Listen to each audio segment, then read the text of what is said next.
नौशहरो फिरोज़ मां खे अपडेट कंदा हलूं। सनाउल्ला अब्बासी जी रिपोर्ट मुताबिक़ नौशहरो फिरोज़ जो DC ارسلان सलीम जून रोइनियो मलازمن सां सरे शुरू मुलाज़िम मथां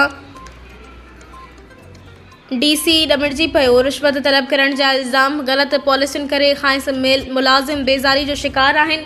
DC ऑफिस जे मुक़रर स्टाफ जूं दाहूं वधी वियूं आहिनि। अहिड़ो ई ताज़ो जारी कयल सीनियर क्लर्क इंचार्ज बैनुअल फंड निज़ामुद्दीन कलोड़ो सदर आसिरा तंज़ीम नौशहरो फिरोज़ खे वार्निंग लेटर जारी करे छॾियो त अव्हां सोशल मीडिया जो इस्तेमालु करे रहिया आहियो, बंदि कयो न त अव्हांजी नौकिरी ख़तरे जी घंटी अख़्तियार कंदी।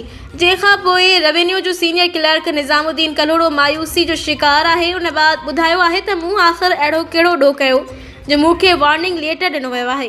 जंहिं त हर इदारे में करप्शन सरेआम हली रही आहे, उते कंहिं क़दम नाहिनि खयां।